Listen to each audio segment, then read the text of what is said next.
Саламатсыздарбы достор, биздин видеого кош келиңиздер. Бүгүнкү биздин видеобузда SPSS программасы жана бул программада кандай амалдарды жүргүзө алабыз, ушулар жөнүндө үйрөнөбүз. Эгерде SPSS программасы сиздин компьютериңизде активдештирилген болсо, анда мен мындан мурунку видеомдо атайы кантип SPSS программасын активдештирүү жөнүндө видео болгон. Бул видеонун астында калтырам. Ошол ссылка аркылуу кирип SPSS программаңызды активдештирип алсаңыз болот.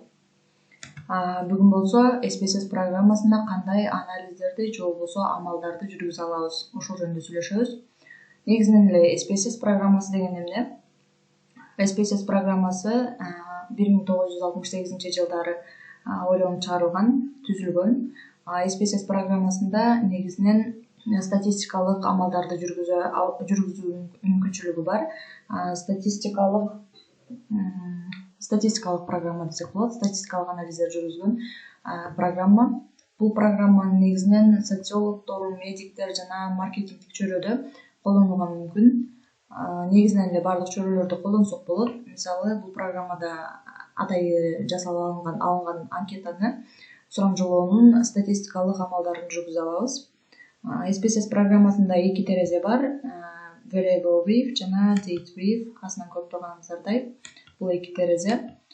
Бул терезеде Variable Weave өзүңүздөр көрүп тургандай variable өзгөрмөлөр жайгашкан терезе, же болбосо анкетанын суроолору жана варианттары жайгашкан терезе. Ал эми Date Weave бул жакта атайы респонденттердин жооптору жайгашкан, жоопторун код аркылуу киргизген терезебиз болуп эсептелинет. Бүгүн SPSS программасынын жөнөкөй амалдарды жасап көрсөтөм. Анда эмесе эң эле жөнөкөй түрүнөн баштайлы.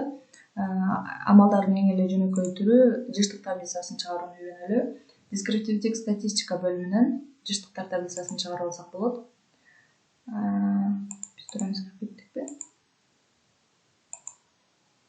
Frequency бөлүмүнөн атайы бир суроону биздин variable бул табличабызга өткөзүп алып, анан анализ жүргүзсөк болот. Мисалы, бул анкеталык суроосун.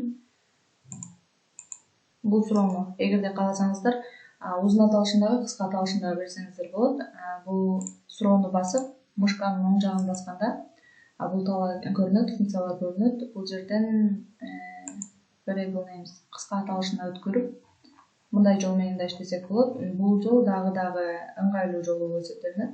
Эгерде сизге суроосун көрүү керек болсо, variable information бөлүмүнө кирип, суроосун жана кандай варианттар бар экендигин дагы дароо эле ушул жерден көрүп алсаңыздар болот.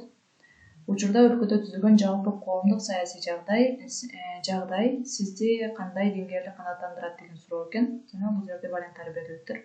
Келиңиздер ушул суроону анализ талачасына өткөрүп, жыштык таблицасын чыгарып көрөлү. Бул жерде бизге жыштык таблицасын чыгарып берди. Биз негизинен ушундай жоопторду алдык. Бул жерде бул таблицалар эмнени билдирет? N бул сурамжылоого 100 адам катышкандыгын, 100 респондент катышкандыгын жана бардык респонденттер бул суроого жооп бергендигин көрсөтүп турат. Missings бул атайы жооп берилбей калтырган суроолордун саны. Андай суроолордун саны 0 барабар экен. Ал эми бул жерде проценттери жана valid процент баарын көрсөтүп, бул негизги сандары баарын көрсөтүп берген.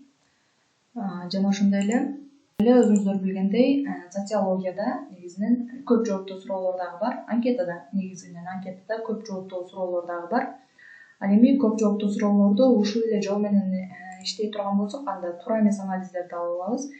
Катары окугандыктан ал жерден биз туура эмес маалыматтарды ала алабыз. Ошондуктан multiple response деген SPSS'те атайы өзүнчө бөлүм бар. Ошондой көп жооптуу суроолорду анализдөө үчүн керектелген.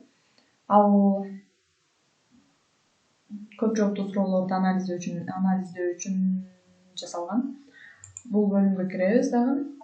Атайын биринчи ошол көп жооптуу суроолорубузду таап жасап алабыз. Бул бөлүккө өткөрүп, атайы бир өзгөрмө катары жасап алышыбыз керек.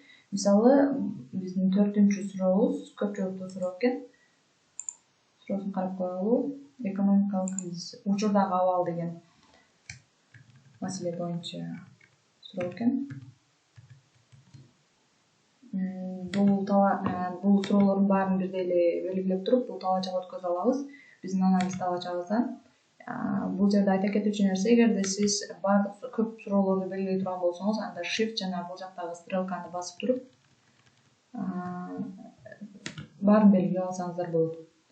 Бул жерге болсо 1 деген санды жазабыз, анейинки болсо кыска аталыш жазабыз. Дагы айта кетүүчү нерсе, кыска аталышында латын тамгасы менен жазылуусу керек.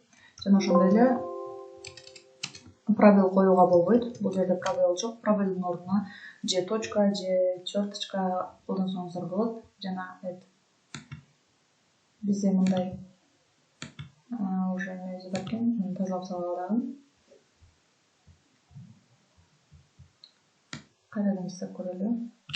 Кыска аталышыбызды берип алалы. Кыска аталышыбызды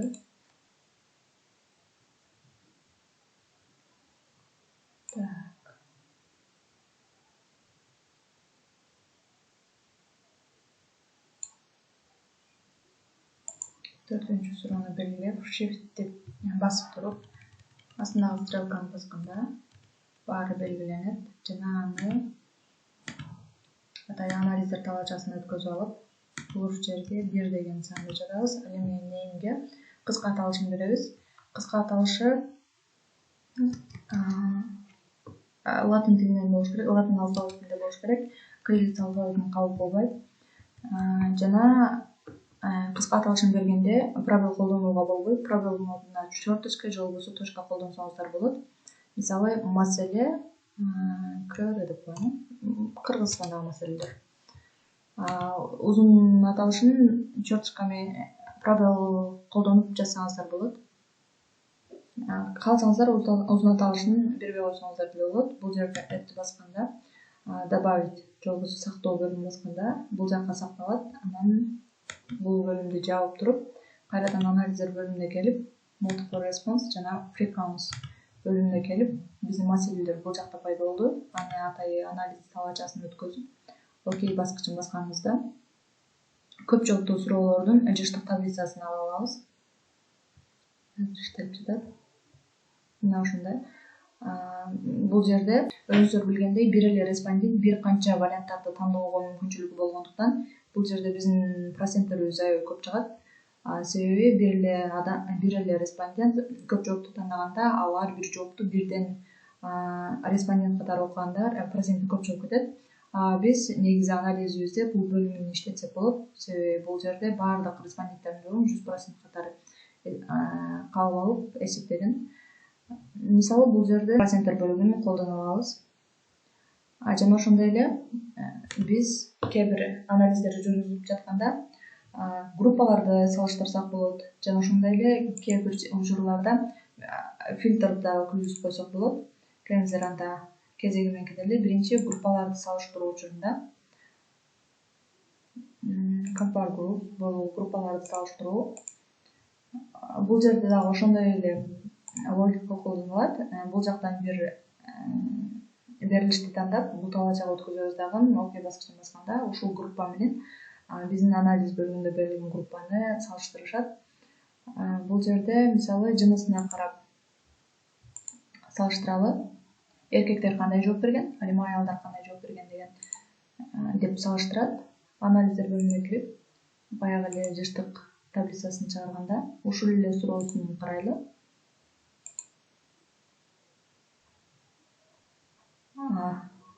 Бул жерде эркектердин жоопторун өзүнчө, аялдардын жоопторун өзүнчө көрсөтүп берди. 100%, алып көрсөтүп берет.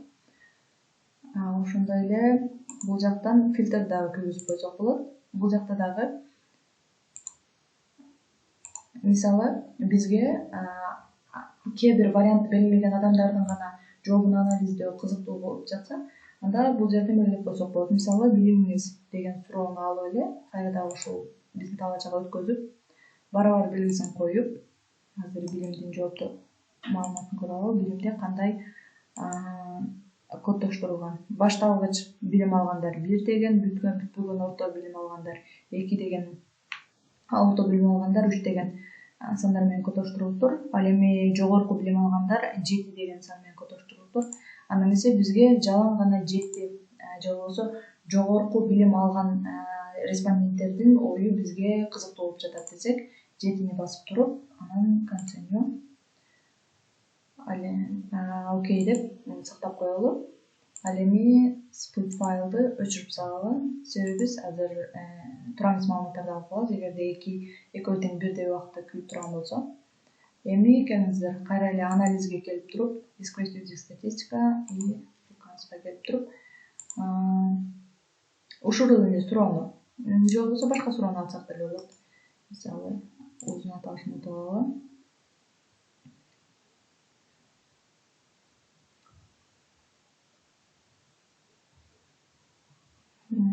Балким тигилер туруп алып, кызым жанагы эле биринчи сурообузду алып туруп,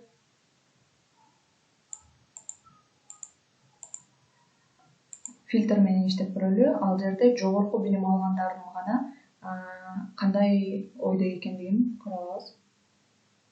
Бул жерде жогорку билим алгандар негизинен кайсыл вариантты тандагандыгын көрсөтүп берет. Жана ошондой эле эмне бар бул жакта? Split file, select. Көп жооптуу суроолорду карадык. Негизинен бүгүнкү видеобуз ушуну менен аяктайт. Биздин видео канал менен бирге болуңуздар. Кийинки видеолордо балким SPSS программасында матрицаны кантип жасоо керек экендигин дагы үйрөткөнгө, ошол боюнча видео жасаганга аракет кылам. Эгерде биздин видео пайдалуу болгон болсо лайк басыңыздар, жана өзүңүздөрдүн досторуңуздар менен бөлүшүңүздөр. Кандайдыр бир суроолор же түшүнүксүз жерлер болуп жатса, комментарийде калтырсаңыздар, баарына жооп бергенге аракет кылам. Саламатта калыңыздар.